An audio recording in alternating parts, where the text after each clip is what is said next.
everybody. Welcome back. Wednesday night edition of Inside the Headset. Going to roll back down to Alabama. Going to go over in the Guntersville area, over to a little city called Albertville, and go talk to the head coach of the Albertville Aggies, head coach Bert Browne. How you doing tonight, Coach? I'm good, Stork. How are you? I'm doing well. I want to turn the page back. Of course, you got Bob Jones Friday night. We'll talk about that here in a minute. You're setting at 0-8. But I want to turn the page back to where you were at the Grissom game and was really close to getting that first win, and take us back to that Friday night, Coach, and kind of how that game kind of, fell out. Can you take us through it? Yeah. Well, you know, we get the ball. We get a first drive of the game. You know, I'm starting. My eighth grade quarterback was hurt. He couldn't play. So I'm starting a sophomore quarterback with 4 sophomore offensive linemen. We break a long run with my running back, who is a surefire mid-major FBS running back. I think Xavier Hayes, 6'3", about 200 pounds, somebody's gonna get a heck of a good one. And he breaks a long run, gets tackled at the 3 or 4, and the next play, my young sophomore quarterback reverses out the wrong way, doesn't hand the ball off, takes an 8-yard loss. The very next play, he reverses out the wrong way, it takes an 8-yard loss. And then the next play got sacked. So it's fourth down on the 24, fourth and goal from the 24, and we take a sack. Oh, Lord. So, and that's sophomores for you. And, I told him, I said, on fourth down, right there, throw that ball in the end zone, and maybe, Hunter Smith, who's a great wide receiver for us, go up and get it. So stuff like that. But now we had an interception called back. That kid had great leverage, inside leverage on the receiver. It's an underthrown ball. The receiver actually stops and is coming back. My DB is standing there, picks it off, and they call pass interference on him. If you throw an underthrown ball and the corner intercepts it, you can't call pass interference on that. That was a 3rd and 12 play. That gave them a first down. They went down and scored, so that was the difference in the football game. And we missed 2 extra points and got 13-12. So you're still, though, you're playing in these games, and you've got a chance. It's still about putting the cards on the table at the right time. Yeah, and I told I just came from my radio show when we were talking against James Clemens, who's going to be our region champions, and they're, I think, the number 7 in the state of Alabama right now, 7A football. I think we started 9 freshmen and sophomores on offense and 8 on defense.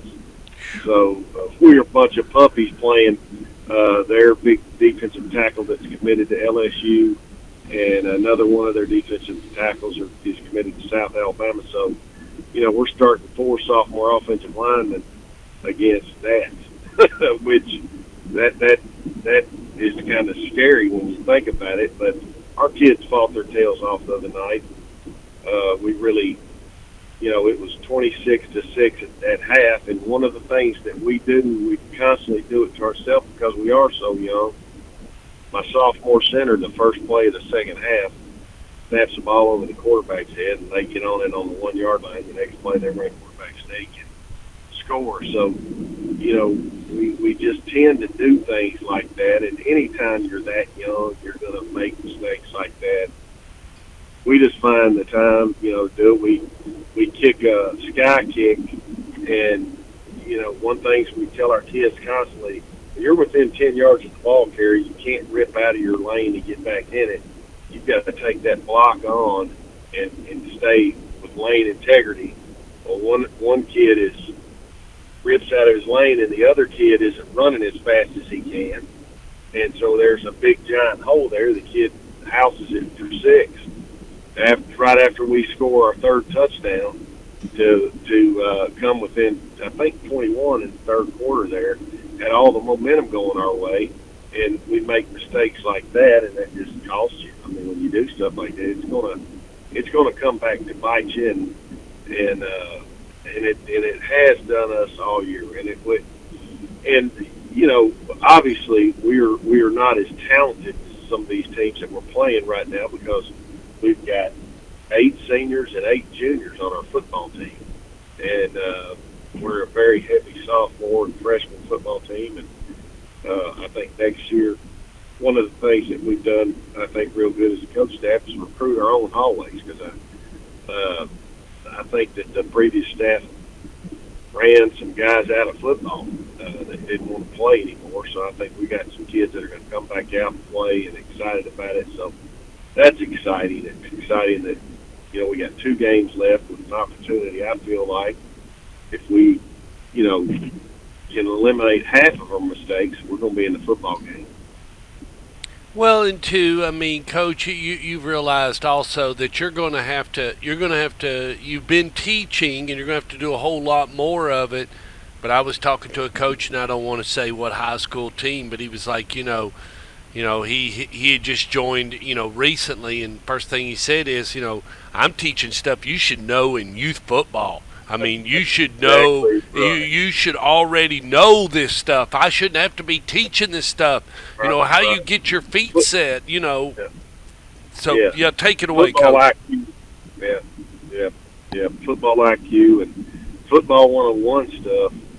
These kids have got so many other things to do. When I was growing up, I watched football all the time. And I'm not so sure that our guys, or any kids really, watch a lot of football. And so that's one of the things that, drives me crazy about our football IQ. We just don't, we do things that it's, you look up and it's unbelievable. We in the Grissom game, my little sophomore quarterback, we get a long play there right before the half. We don't have any more timeouts left, and we've got, I think we're on the 20. And, I got a great receiver in Hunter Smith, a junior, that has got great ball skills. And if you get him down in the end zone and throw one up, he's going to go get it. And so we're yelling, kill, kill. We've got about a 30-yard gain to Hunter, and there's 12 seconds left. So they're running up there. We're yelling, kill, and our little sophomore quarterback takes a knee. And runs the half out. So those are the kind of things that you're dealing with as a coach. You're dealing with stuff like that where, they're just so young, and they really shouldn't be put in the spot that they're in, but our lack of seniors and juniors that are playing puts them in that they have to play. Yeah, it's forced the model. It's forced you to keep going downward to try to find somebody that's got enough talent and wherewithal to be the leader, and this is our guy. I mean, this is where we're going to hang our hat. I mean, this is who we are right now, and but it seems like to me, the community's behind you. You're starting to get some guys, like you said, from the hallways. You're going to end up having a great off-season program because there's no hope at 0-8. You headed to the playoffs. I mean, you know that, and I know that. But at the end of the day, you tell them you played 10 football games. You played what you were guaranteed. It is what it is. But they're going to still remember they were the start, because next year there's going to be some wins in that column, and so it had to start somewhere. And you were, and all of you all were a part of that foundation. You, the strength and conditioning coordinator guy you brought in, the Saturday, all the things that happened to the Albertville Aggie football team. All this that's happened has been just the first bricks that goes into the foundation of we're going to build it back, guys. It's easy. We just got to know how to do it. That's right, and that's what I've told our seniors. I mean, our seniors, I'm telling you, have done a phenomenal job with a great attitude. I mean, and with and sticking this football team together, because a lot of seniors, I think a lot of classes would just cash it in. Yeah. And our bunch has just been phenomenal with what they've done, and I really appreciate them. I've told them that they are the foundation, and they are while in the future we're going to be good, because they've taught these 8 guys that we have that are seniors have taught these kids to persevere, and that's what I tell them all the time about life. That's something I told my Stewart's Creek bunch, and I had a bunch of real good players that were physical, and they listened, they took coaching, and I told them, I said, you're learning about life through football right now, and when I think sometimes you learn more with a loss than you do with a win, because you got to overcome that. And think about it, to be a high school kid and to come out there every day in the most grueling sport that you can play. I think wrestling's pretty grueling, because it just takes it out of you. But football is constantly getting hit and all that stuff. And for our kids to keep coming out, keep a great attitude, keep fighting like they're fighting, I think that's a tribute to our coaching staff and our kids, and especially these seniors.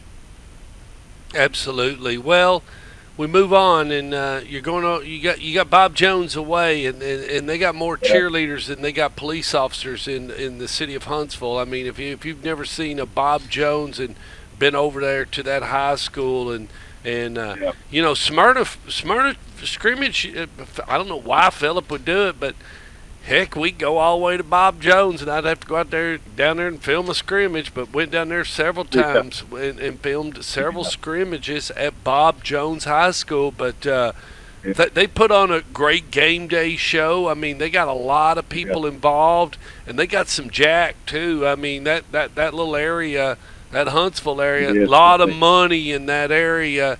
And, one of these old days, it hadn't been too long ago, maybe 6 years ago, boy, they were a big contender and vying for the state championship. Yeah, that area, like James Clemens that's the same. They're the Madison City Schools. Okay. James Clemens and Bob Jones. And James Clemens came out of Bob Jones. He got so big that they made James Clemens, and they're both 7A schools now, and you are right. You're talking about engineers, kids, very very, very affluent area where you've got kids that I say it all the time. We had a great bunch of kids at Stewart's Creek with great families, and smart kids that work hard and will do what you tell them. And we've got to go over there. We're going to be outmanned again. Anytime, it doesn't matter where you're at. If you're playing a bunch of sophomores and you're having to play freshmen in 7A football or any kind of football, if you're in Class A and you're starting 8 freshmen and sophomores on defense and 9 on offense, you're in trouble. Yeah, you're in trouble if you're. Yeah, you're exactly right. Even if you're at single A, it doesn't matter. It's just the maturity of the game. That's right. You need a good senior foundation, and that's what we had at Stewart's Creek. I had a bunch of hard-nosed, very good senior football players and some real good juniors also, and so that's what I'm trying to do here. I knew going in it wasn't going to be like Stewart's Creek because I knew I wasn't going to have a very big senior and junior class, and I knew I was going to have to play a lot of young kids. I did not anticipate playing an 8th grader at quarterback. But that's what it's come down to, which he is going to be a very, very, very good quarterback in the next I think in 2 years he'll be looking like a senior in high school, because he's going to be a 5-year starter and very good athlete, plays all the sports, and so a leader, very confident kid. So we're excited about that, and I know the kids that play with him are excited about the future because they know that, if you don't have a quarterback, you're getting beat by somebody that does. You know. Oh yes, that's a great analogy. And not only that, if the kids are bought into their quarterback and they like him, coach, you're halfway down the road. You're halfway down the road. Yeah, yeah. And we have got a very good 8th grade group, a very good 7th grade group, a very good freshman group. My 8th grade group is probably the best of those three, and then a very, very good sophomore bunch. So I'm excited about the future, and I'm really excited about the off season and being able to get in there because I got here in March. So to teach my philosophy and how I do things in the off season and the things that you have to do, I'm excited about that, and excited about getting them understanding. You go through a football season, but there's something about that off season and that weight room and that how hard you work that really teaches those kids like, oh, so this is how it is. Yeah. Yeah. Well, Coach, we are going to move along with the show. I can't thank you enough for being on Inside the Headset. We always have fun. I enjoy talking to you. I just can't thank you enough for parting some time and working with me. And we just took us a little bit to figure out you were on another show before you get on with ours, and that's great. And I'm glad those guys at Albertville are helping you out. But I'll be talking to you real soon. But we just can't thank you enough for being on Inside the Headset. Right. And good luck Friday night. Thank you, buddy. And I appreciate everything you do for high school football and high school athletics, and keep that up. And thanks for having me, buddy. All righty. See you. Bye, Coach.